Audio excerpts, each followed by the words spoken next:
చాలా మంది యవనస్తులకు నా హెచ్చరిక, ప్రేమ ముసుగులో పాపం చేస్తున్నారండి. ఇంట్లో తెలియకుండా వాట్సాప్లో చాటింగ్ చేసుకోవడం, ఇన్స్టాగ్రామ్లో చాటింగ్ చేసుకోవడం, అమ్మా నాన్నకు తెలియకుండా నేను దేవుణ్ణి ప్రేమిస్తున్నా, మేము పరిశుద్ధంగానే ఉంటున్నాం, దేవుడు నన్ను నడిపిస్తున్నాడు, ఇది దేవుని చిత్తమే అని చెప్పి ఇంట్లో తెలియకుండా తిరుగుతున్నారండి. నువ్వు నిజంగా ప్రేమిస్తే మీ అమ్మ నాన్నకు చెప్తావు. నువ్వు నిజంగా ప్రేమిస్తే నీ కుటుంబ సభ్యులకు తెలియాలి.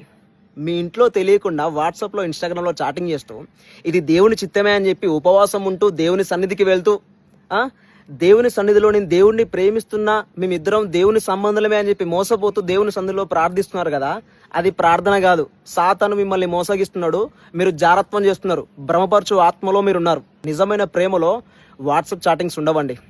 నిజమైన ప్రేమలో ధైర్యం ఉంటుంది. మీరు నిజంగా ఒక అమ్మాయిని లేదా ఒక అబ్బాయిని ప్రేమిస్తున్నారా, వాళ్ళ ఇంట్లో చెప్పండి. ఈ ప్రేమ ముసుగులో చాలా మంది మోసపోతున్నారు, జీవితాలు పాడు చేసుకుంటున్నారండి. యేసు కంటే ఉన్నతమైన ప్రేమ ఈ లోకంలో ఎక్కడ దొరకదు. అది తల్లిదండ్రి ప్రేమ కంటే ఉన్నతమైంది దేవుని ప్రేమ. దయచేసి చెప్తున్నా, మీ ఇంట్లో తెలియకుండా ఈ వ్యవహారాలు నడపకండి. మీలో దేవుడు నిజంగానే ఉంటే దేవుడు మిమ్మల్ని కలుపుతారు కదా, ఇంట్లో చెప్పాలి కదా. గంటలు గంటలు సమయం వేస్ట్ చేస్తున్నారు, గంటలు గంటలు ఫోన్లో మాట్లాడుకుంటున్నారు, కొన్ని రాత్రులు ఫోన్లో మాట్లాడుకుంటున్నారు.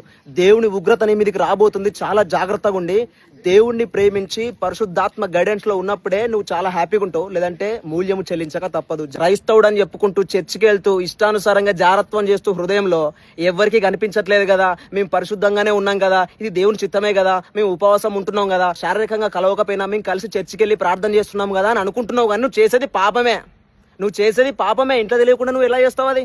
వాళ్ళ తల్లిదండ్రులు చిన్నప్పటి నుంచి కక్కుతే ఎత్తిపోసారు, బాత్రూమ్ పోతే తీశారు, యూరిన్ పోతే ఎత్తిపోసారు.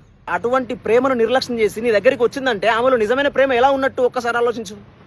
మోసపోకుడి, దేవుడు వెక్కిరింపబడు. మనుష్యుడు ఏది విత్తునో ఆ పంట కోయునని వాక్యం సెలవిస్తుంది. నువ్వు పాపాన్ని విత్తుతావా, ఆ పాపము ప్రతిఫలం నువ్వు కోస్తావు. నువ్వు పరిశుద్ధత విత్తినావనుకో, ఆ పరిశుద్ధత కోస్తావు.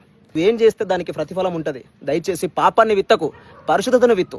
నిజమైన ప్రేమలో పాపం ఉండదు. నీ తల్లిదండ్రికి చెప్పకుండా నువ్వు అలా ఇష్టానుసారంగా చేయకు. దయచేసి ప్రేమపూర్వకంగా గద్దిస్తున్నా, ఈ మాటకు లోబడితే నిత్య జీవం పొందుకుంటావు, ఈ మాటకు లోబడకపోతే నిత్య నరకాగ్నికి లోనవుతావు. జాగ్రత్త.